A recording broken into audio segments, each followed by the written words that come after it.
आज पूरे प्रदेश में कई ऐसे कानून मंत्री पैदा हो गए हैं जो शाम को 6 बजे बाद वो बावड़े हो जाते हैं। शाम को 6-7 बजे बावड़े हो जाते हैं और चिल्लाते हैं, अरे नहीं ये नहीं होगा, वो नहीं होगा। अरे मुख्यमंत्री साहब से तो मेरा बड़ा याराना है, मुख्यमंत्री साहब के जो पीए साहब हैं उनसे याराना है, तो भैया याराना है तो करवा लो यार, फालतू में परेशान क्यों कर रहे हो। तो राजस्थान में, प्रदेश में अपनी हर जिले में, विभिन्न जिले में कार्य समितियों का गठन हो रहा था। लगातार 7-8 अधिवेशन भाई साहब हम लोगों ने किए। अलवर जिले से अधिवेशन करना हमने प्रारंभ किया। उसके बाद भरतपुर पहुंचे। भरतपुर में जो पुरानी कार्य समिति थी उसे भंग करवा करके नई कार्य समिति का वहां निर्माण किया। धौलपुर गए, वहां पे भी हमारे ठेका कर्मचारी भाइयों का खूब अथाह प्यार हमें मिला। उसके बाद धौलपुर में कुछ विवाद हो गया था, वहां कार्य समिति नहीं बन पाई, तो हम अरुण जी से विदा लेकर के और वहां से निकल लिए। धौलपुर के और भी कार्यकर्ता थे, हम वहां से निकले। उसके बाद करौली पहुंचे, करौली की भी कार्य समिति का निर्माण हमने किया। सवाई माधोपुर पहुंचे तो वहां की कार्य समिति का भी निर्माण किया। और बाद में मालूम पड़ा कि हमें जोधपुर के अंदर समस्या खड़ी हो गई है और जोधपुर के सारे कार्यकर्ताओं को कार्य से बाहर निकाल दिया गया है ठेकेदारों के द्वारा। उन पे पुलिस कंप्लेंट, उन पे पुलिस में थाने में जाके उनके ऊपर एफआईआर दर्ज कराई जा रही है क्योंकि उन्होंने टोल डाउन हड़ताल कर दी थी। तो ये सूचना हमें मिली, तो मैंने माननीय चेतन सिंह जी भाई साहब जो मेरे साथ लगातार बने रहे, उनसे कहा भाई साहब थोड़ा हमें तीव्र गति से लेना होगा। और सवाई माधोपुर के कुछ कार्यकर्ताओं ने कहा कि नहीं भाई साहब आज रात को ही होल्ड कर लो, सुबह निकल जाना, शायद हम उनकी बात मान ले तो ये हादसा नहीं होता। तो सबसे पहले मैं सवाई माधोपुर के अध्यक्ष महामंत्री हमारे यहाँ बैठे हुए हैं अवाना जी भाई साहब, जिन्होंने चप्पलें छोड़ रखी हैं इस संगठन की सफलता के लिए। आप कर्मचारी भाइयों की सफलता के लिए चप्पलें उन्होंने छोड़ रखी है, तो ये भारतीय मजदूर संघ का कार्यकर्ता ही कर सकता है। ऐसे जिला अध्यक्ष भाई साहब अवाना जी को प्रणाम करता हूं, बड़े हैं उम्र में, आपने और आपकी भावनाओं का जो सम्मान ये संगठन करता है। हम भी ईश्वर से यही प्रार्थना करते हैं कि हमें ये सफलता मिले और इसीलिए हम लड़ रहे हैं लगातार 4-5 साल से। अभी महामंत्री जी भी आए हुए हैं सवाई माधोपुर के। तो हर कार्यकर्ता चाहता है, हर कार्यकर्ता चाहता है कि हमें ये सफलता मिले। जब सफलता ही प्राप्त नहीं करनी थी तो लड़ाई छेड़ते ही क्यों हम लोग। जब हमें फालतू में कुछ करना ही नहीं होता तो वो एक्सीडेंट की घटना है जहां गाड़ी के 4-4 टुकड़े हो गए, उसके बावजूद भी आपका अध्यक्ष और आपका कोषाध्यक्ष बच करके आ गए। महामंत्री भी अगर उसमें होते, ये तो बढ़िया है कि उस समय इनके बच्चे की शादी थी, वरना महामंत्री जी और कोषाध्यक्ष जी और आपके अध्यक्ष जी तो हमेशा साथ में चलते हैं। क्या पता हम 3 में से कोई डैमेज हो जाता। तो ये सब परमात्मा रखवाला है और ये भारतीय मजदूर संघ का कार्यकर्ता है। और भारतीय मजदूर संघ का कार्यकर्ता जो कार्य करता है उस कार्य को बोलते हैं ये ईश्वरीय कार्य करता है। बीएमएस का कार्यकर्ता जो कार्य करता है इस कार्य को बोलते हैं कि ईश्वरीय कार्य करता है। और हम ईश्वरीय कार्य करते हैं, इसीलिए मौत के मुंह से भी बच के बाहर आ जाते हैं। एक हमारे मित्र है रावत वाटा में डॉक्टर मनोवीर सिंह जी, उन्होंने बोला कि भाई साहब ये गाड़ी मजबूत थी या आप दोनों की हड्डियां मजबूत थी। मैंने कि भाई साहब ना तो गाड़ी मजबूत थी ना हमारी हड्डियां मजबूत थी, ये तो परमात्मा का आशीर्वाद था और हमारे भाइयों का प्यार था, वो सबसे ज्यादा मजबूत था। तो कहने का मतलब ये, बाद में जोधपुर गए, जोधपुर की कार्य समिति का वहां पर भी अधिवेशन खूब अच्छा किया। नागौर वाले वहां पे 15 कार्यकर्ता आए, बोले नहीं भाई साहब आप पहले नागौर चलो, हमारे जो है कार्य समिति का निर्माण करके फिर आप रावतवाड़ा चल जाना। इतने में झुंझुनू वालों को फोन आ गया, भाई साहब जब नागौर जाओगे तो आप हमारे पास पे जाओ। तो कहने का मतलब ये पूरे प्रदेश का 33 जिला इस इंतजार में खड़ा हुआ है कि उनके जिले के अंदर कैसे भी करके वहां की कार्य समिति का गठन हो जाए। अब कुछ भटके हुए नौजवान हमारे घूम रहे हैं, 20-25 नौजवान हैं, बढ़िया कार्यकर्ता है, अच्छे कार्यकर्ता हैं, लेकिन पता नहीं किन लोगों ने उनको गुमराह कर दिया है।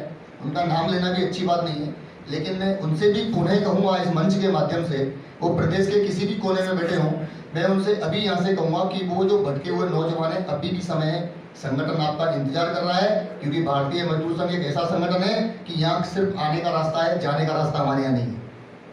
हम किसी भी कार्यकर्ता को छोड़ते नहीं। जुझारू कार्यकर्ता हैं वो दोबारा पुणे संगठन में आ जाएं और कोई मतलब नहीं है। ये जो अभी सरकार है, इस सरकार से पिछले 20 दिन से मेरा वार्तालाप फोन पे हो रहा है, मैं खुलेआम बोल रहा हूँ। अभी भी सुबह हुआ है महामंत्री जी महोदय के सामने, महामंत्री महोदय भी थे, साथ में एक कार्यकर्ता भी थे, ऊपर वाले रूम के अंदर भी बात हुआ है कि भाई साहब हमें थोड़ा मिलने का समय दीजिए। और देखो मुख्यमंत्री महोदय ने ठेका प्रथा खत्म करने की जो घोषणा की है हम उनका स्वागत भी कर देंगे, सत्कार भी कर देंगे, और 5 प्रश्न हमारे पेट में भी अभी तक पूछ रहे हैं, उन 5 प्रश्नों का जवाब भी मुख्यमंत्री मोदी से ले लेंगे, तो क्या हो रही है। लेकिन वो टाइम दे नहीं रहे, पता नहीं क्या हुआ, वो हमसे डर रहे हैं, हमारे संगठन से डर रहे हैं। अरे हम तो प्यार करते हैं, हम तो गैर राजनीतिक दल हैं, हम भारतीय मजदूर संघ के कार्यकर्ता हैं, और सबसे बड़ी बात हम ठेका कर्मचारी हैं, हम 4,000-5,000 रुपए की नौकरी करने वाले लोग हैं। आप लोग लोगों में रेवड़ियां बांट रहे हो, आप लोग लोगों के अंदर जो मक्खल मलाई बांट रहे हो। अरे हम क्या मांग रहे हैं सरकार से? अपना पूरा वेतन मांग रहे हैं। इस सरकार से हम मांग क्या रहे हैं? पूरा वेज मांग रहे हैं। इस सरकार से मांग क्या रहे हैं? अपनी सुरक्षा, अपनी सेफ्टी मांग रहे हैं, अपनी जॉब गारंटी मांग रहे हैं, हमें कोई काम से अपनी मर्जी से बाहर नहीं निकल दे वो मांग रहे हैं। तो क्या मांग लिया? कोई हलवा पूरी मांग लिया इनसे? कोई सोना चांदी मांग लिया इनसे? थोड़ी सी चीज मांग रहे हैं कि 16-16 घंटे हमारा जो ठेका कर्मचारी काम करता है, उस ठेका कर्मचारी को उसका पूरा पेमेंट देते। 4,000 रुपए में ठेका कर्मचारी राजस्थान प्रदेश का काम करता है। अब सरकार ने घोषणा कर दी है कि ठेका प्रथा खत्म। चलो ठीक है, आपने घोषणा कर दी, अच्छी बात है। हम सरकार से ये भी पूछना चाहते हैं कि 70 से 75% राजस्थान प्रदेश में ऐसा ठेका कर्मचारी है जिसके पास में रिकॉर्ड नहीं है, जिसके पास में जो 15-15 साल से जो अपने क्षेत्र में काम कर रहा है, उसके पास में वहां काम करने का कोई प्रूफ नहीं है, कोई सबूत नहीं है। उस ठेका कर्मचारी का क्या होगा? फिर उसमें सरकार के महकमे के कुछ लोग ऐसे हैं जो हमारे कार्यकर्ता बंधुओं को, भाइयों को, इनको भड़का करके जाने का मिसगाइड कर रहे हैं कि जो आईटीआई होल्डर है उसका तो काम हो जाएगा, नॉन आईटीआई है उसका काम नहीं होगा। अरे कैसे नहीं होगा? नॉन आईटीआई काम नहीं कर रहा है क्या? आज तक तो 15 साल से वो तुम्हारे क्षेत्र में काम कर रहा था। अब जब 15 साल के बाद में उसको बेनिफिट उठाने का टाइम आया तो आप लोग दो फाड़ करने की कोशिश कर रहे हो। जो आदमी 15 साल से, 10 साल से, 5 साल से अपने क्षेत्र में काम कर रहा है, ऐसा अनुभवशील कार्यकर्ता, ऐसा अनुभवशील जो कर्मचारी है उस क्षेत्र में पूरे वहीं पे काम करता रहना चाहिए। ये हमारी सरकार से मांग है। आप नियमित किस तरीके से करेंगे, आपको नियमित किस बेस पे करना है, ये टेंशन आपकी है, ये टेंशन हमारी नहीं है। और आपकी अगर टेंशन हो तो एक बार जोत सिंह सोबरवाल के पास में आके बैठ जाना, मैं बता दूंगा कि ये नियमित कैसे होंगे। वो नियमित करने का फंडामेंटल भी हमारे पास में, हमारे संगठन के पास में। गजब करते हैं ये लोग, केवल आईटी होल्डर को काम पे लगा दो, बाकी जो है ये कर्मचारी हैं जो 15-15 साल से, 10-10 साल से काम कर रहे हैं, इनके पास में अनुभव है, इनको पता है कि तार लाल वाला क्या काम करता है और तार ब्लैक वाला क्या काम करता है।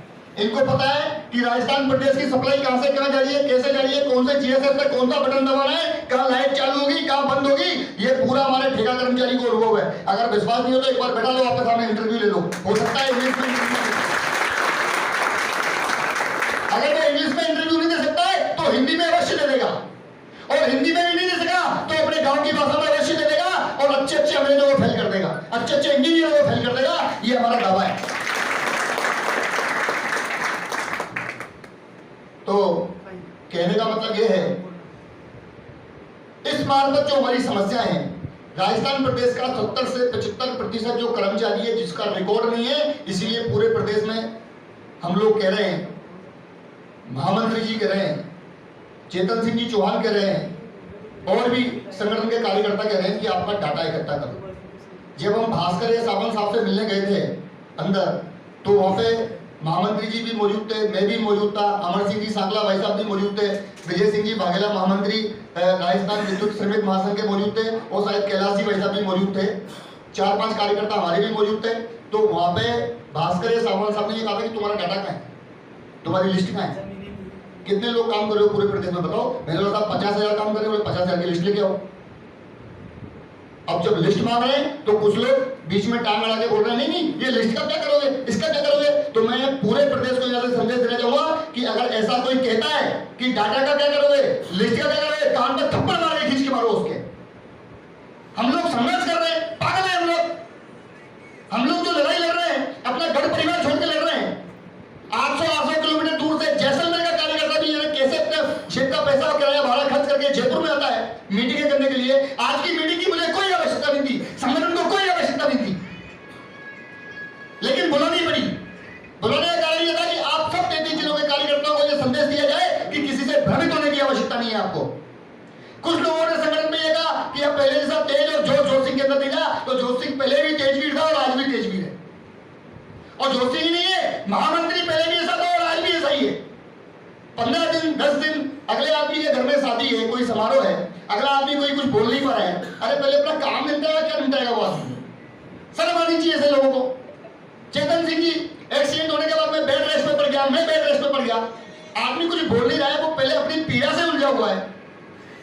और कुछ लोग फालतू में ग्रुप में जाने क्या क्या डालते रहते हो। ये सब लोगों को, हम लोगों को चिंतन मनन करना पड़ेगा। और ऐसा अगर कोई ग्रुप पे डालता है, हमारा जो समूह बना हुआ उस पर डालता है, तो इसका मतलब वो हमारा कार्यकर्ता नहीं हो सकता। उस कार्यकर्ता को चिन्हित करो, नोटिस करो, निकाल के फेंको, कोई मतलब नहीं है। हम लोगों को धैर्य से काम लेना होगा। मैं बार बार कहता हूं, थोड़े अनुशासनबद्ध तरीके से हम लोगों को चलना पड़ेगा। आज कल परसों की बात है, हजारों की संख्या डॉक्टर जो है, डॉक्टरों की हजारों की संख्या जो यहाँ रोडों पर विचरण कर रही थी जयपुर के अंदर। क्या हम नहीं कर सकते क्या? अभी हम उस पोजीशन पे नहीं पहुंचे। कुछ लोग ये सोचते हैं कि बच्चा पैदा हुआ और पैदा होते ही वो पहलवानी करने लग जाए। संगठन का निर्माण अवश्य हुए 5 साल हो गए, लेकिन संगठन जिस विशालकाय परिस्थिति में राजस्थान में गया है,